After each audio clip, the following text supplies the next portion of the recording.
2016 was a roller coaster year for professional and technical education and skills in general.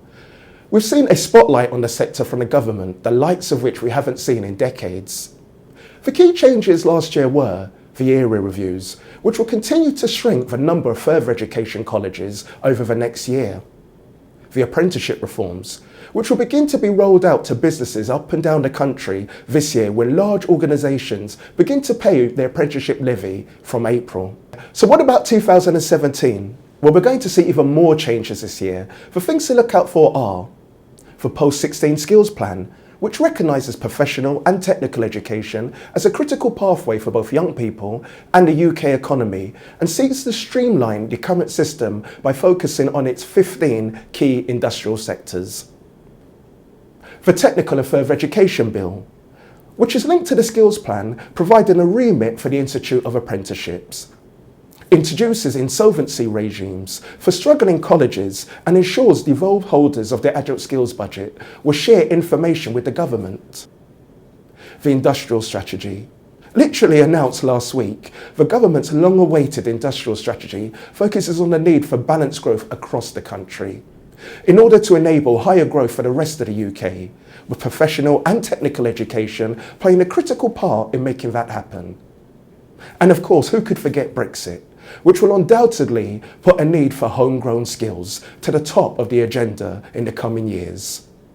So there's a lot of change on the horizon this year. But how will it work? Here's our Managing Director, Kirsty Donnelly, talking about what we at City and Guilds would like to see happen this year to support all this government activity. So the question on all of our minds, not least mine, is, well, how will all this come to fruition? So I thought I'd just share with you a few of my thoughts on how government can actually make sure that we achieve in these areas, not just government, but all of us who play our part in the skills and apprenticeship landscape. We need to really promote the positive messages around professional and technical education. We need to make sure that we're engaging employers. We need to make sure that we're reaching the young people themselves, their parents, teachers, schools, and ultimately we need to break down what has been a very, very traditional prejudice between FE and apprenticeships versus other forms of education, particularly A-levels and higher education. We'd also like to see more support for colleges. They are such an important part of the skills system delivery infrastructure.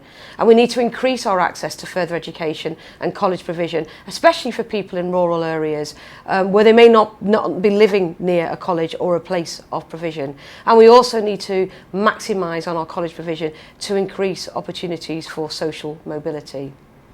As I mentioned before, the important role of much improved careers advice and guidance. Another really important factor is for government and all of us who are operating in the skills infrastructure, that we continue to encourage employers to get actively involved with young people and with the careers education, to help them, inform them and excite them about the wonderful opportunities that exist in the world of work. It's interesting, in some recent research that City and Guilds undertook, where we surveyed 3,000 young people aged 14 to 19, we discovered that those young people were completely unaware of 2/3 of the jobs that are in the marketplace. This oxymoron of people without jobs and jobs without people just seems to potentially be getting worse. So what can we do to make sure that we can continue to compete, not least as Brexit becomes even closer, and make sure that we are giving our young people the opportunity to fill the many skill gaps that exist in our country today, let alone tomorrow. So there's lots to do, lots being done, a lot of support on the policy agenda from government around the reforms that help us point in the right direction.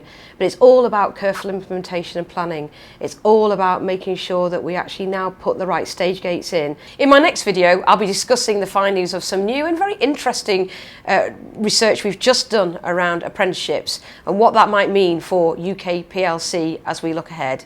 Thank you for watching.